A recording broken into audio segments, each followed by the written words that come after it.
Hey guys, it's Parsifal. I also go by Will, and I am back with another speed paint. I'd like to apologize in advance for the quality of my speaking. I have a bit of an injury, which makes it a little bit hard to form words properly. Not that anyone's gonna care, because I mispronounce things all the time. So, today the speed paint is an art trade I did with Cheesecake Witch, who I will link down in the description below. And it's of an art trade for Thrilling Intent, which is a big fandom that I'm in, and it is basically one of those Dungeons & Dragons type podcasts, though this one is a YouTube series, and I am drawing one of the main characters whose name is Ash. She is lovely and great, and I absolutely love her, and I was so happy to be able to do this art trade. I'm also pretty excited because I actually have some topics to talk about. I actually have two, so next week I'll be talking about some sketching tips. But this week I was requested by one of my D&D party mates to talk about digital line art. Because of that as a topic, I have sped up the actual sketching process a little bit faster than I normally would, and it's not slowed down, it's still faster than I actually line arted it real time, so it's not as if it's a real-time video, but I made sure that the line art was not super duper fast in comparison to the rest of the video. So most of the video is pretty fast in terms of my speed paint stuff, and then the line art is a little bit slower. As another disclaimer, this isn't a universal tips on how to do line art or anything. It's just how I personally tackle line art for my digital pieces, because there's different stuff if you do digital and there's different stuff if you do traditional, and you can have a completely different line art style that may work for you, and you don't need to listen to me for this. Also, for me personally, I use Photoshop. I have a Mac, so I don't use Paint Tool SI, and I can't really guarantee that what I do will be effective on whatever art program you're using. So keep that in mind, but generally it should be tips that you can figure out how to apply to whatever program you're using, so that shouldn't be too much of an issue. For me, one of the most important aspects of line art is using a brush with a hard edge, so I make sure that whenever I'm doing my line art, I have a hard round brush. Now you can use like a square brush if that is how you want to do that. It doesn't really matter what the shape is so long as it's a hard brush. Now you can normally find a hard brush labeled in your brush settings, but by hard brush I normally mean a brush with a solid dark line that has completely opaque color, and it doesn't have a transparency to it, and it doesn't have a slight fade at the edges. You can see the difference between my line art and my sketch art beneath from earlier in the video, as well as within the actual piece itself, because the sketch line art the sketch lines have a bit more opacity in it, and they fade as I flick my brush out. The other thing I consider important for line art is, if you notice on my screen, there is at the very top, under the Adobe Photoshop logo, there is a button that is currently pressed. It looks like a target with a pen inside it. When it comes to line art, I always have that pressed because that button is the pen pressure for brush size button. And it allows you to change brush size depending on your pen pressure. So when you flick, it'll narrow and thin out, and when you press hard, it'll be whatever the brush preset is. That way you can get line thickness that way. This is in contrast to the icon that is about 4 buttons to the left of it that looks like a grid with a pen inside it. And that one is pen pressure for opacity. And if you have that one pressed, then it makes the brush softer and more transparent as you flick your tablet pen. And that I always have off for my line art, because I want my lines to have clean, crisp edges and to connect together without having a transparent gap between it that might cause some problems. This is mostly because I personally prefer line art that is completely closed off and doesn't have little flicks, because I like coloring with flat colors, and it makes it a lot easier for me if all my line art is closed off. Now for me, the importance of having brush size determined by pen pressure is because that way I can have line variation in my line art. And line variation is when you have thin lines and thick lines. Overall, most of my line art tends to be relatively the same, but for things like hair and small details sometimes, I like to have that sharp tapering point to it. And that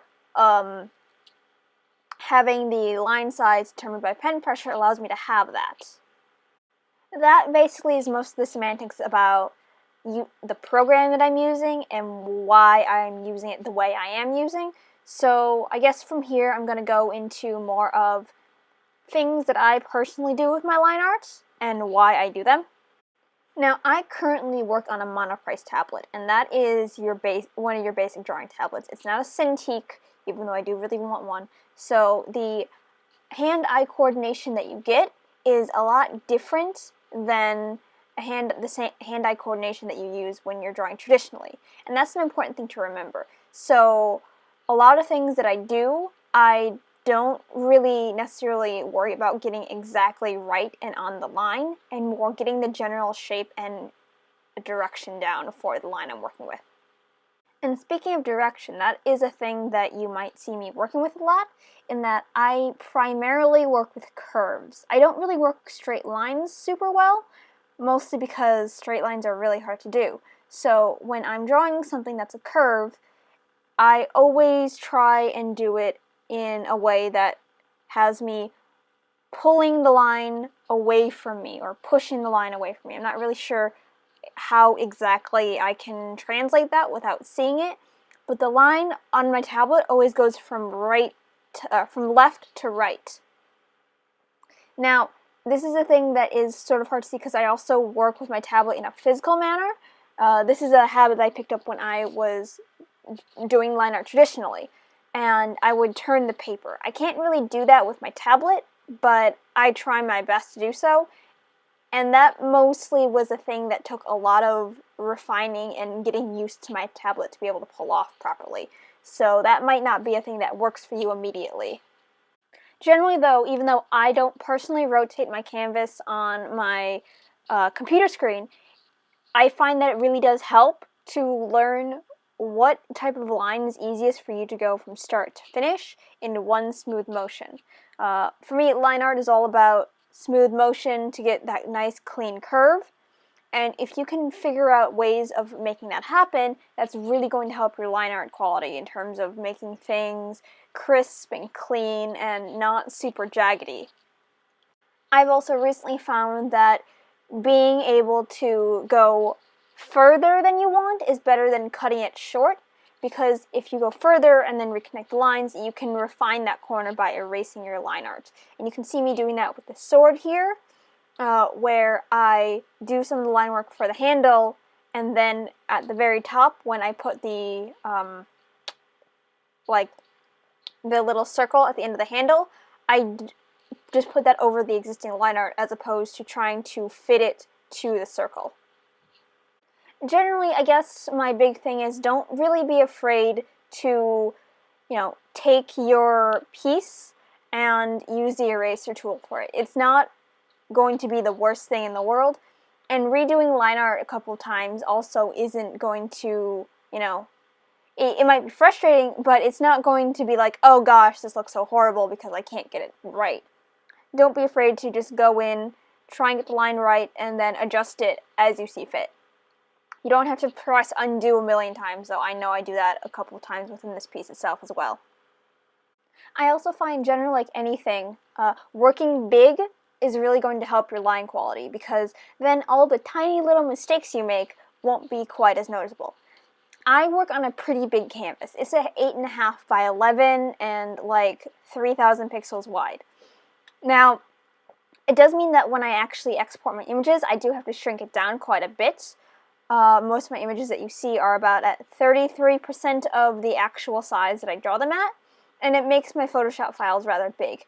However, it also means that I don't have to really worry about my line art being super finicky or pixely or not getting it exactly right, because it makes my lines look steadier, and it also hides some of the smaller mistakes in terms of my line art or like coloring. I do know a lot of people do use stabilizers, but I found for me those take a little bit of getting used to. But if you have Paint Tool Sai, or if you get Lazy Nizumi Pro for Photoshop, then you can actually have a line stabilizer. Some programs have a line stabilizer built in, so they will make your line art smoother, and I think those are really cool, but I just personally have never gotten used to them. But if you want to try it out, I highly recommend downloading a line stabler or seeing if your program has line stability in it and playing around with it until you get to a point where you are comfortable with how it's working with you and smooths out your lines properly. If you don't want to use a stabilizer but want to improve your line quality anyway, there's a bunch of exercises in terms of trying to help your line quality on your own in terms of your actual hand steadiness.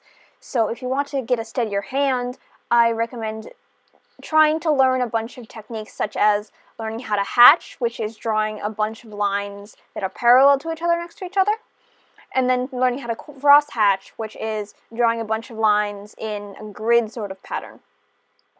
This will get you used to drawing lines that are just straight and parallel, and that helps you with your hand stability. After that, you can practice with drawing a line between 2 points and trying to connect them with one single stroke, or trying to get 2 different points connected in between the maze of dots, and you have to go around certain dots. Really, it's a lot of practice, and you can do this traditionally, you can do it digitally, but it really is up to you how you do it. And one last thing that I do want to emphasize is this is just how I do my line art, and this is just how I do it digitally. My traditional line art is completely different than how I work digitally, and it's entirely okay to find something that works for you. You don't necessarily have to have clean line art that is completely closed off. I do because I use the paint bucket tool and magic wand tool for filling in some base colors, but if you don't like doing that, you don't have to. You can color however you like. You can have a more of a natural, sketchy looking line art if you like. I've seen people who can rock a sketchy line art, and I've seen people who have line art that is so crisp you could, cut an orange with it. It's really up to you, and you don't have to define your style by, oh, I have to have this sort of line art. I do recommend testing out different types of line art just to see if there's anything that you like better, or maybe you can figure out a way to make yours work in a way that you are enjoying, but don't feel obligated to have one specific sort of line art. Maybe you just don't really like doing line art, and maybe you prefer having it in a sketchy, sort of haphazard way that lets the eye figure out what the best line of action is as opposed to line art, because sometimes when you have clean line art, it can really lose the motion of the figure, and that's okay. It really depends on what you value in terms of which aspects of the art are most important to you. So yeah, those are general tips for how I do my line art and things that help me. Whether it's helped you or not, let me know. You can put it in the comments, or if you have any questions on things that you want me to go over in more depth, feel free to just put that down below. I'm happy to answer that. I have about a minute left, so I'm going to wrap up now. Anyone I will have mentioned, which I believe is just one person, it will be down in the description below. Again, this is just how I do my line art. Let me know things about how you like doing your line art, or if you want me to talk about anything else. I will have another video up next week on Wednesday with a speed paint about some general sketching tips. But if you want me to go into more in-depth stuff about my line work, or if you want a direct tutorial on how I do my line art, as opposed to just me talking over speed paint, feel free to let me know. As per usual, if you have any other questions or anything, you are free to leave it down in the comments or contact me on any of my social media, which is going to be in the description below. And yeah, thank you so much for your support. Bye!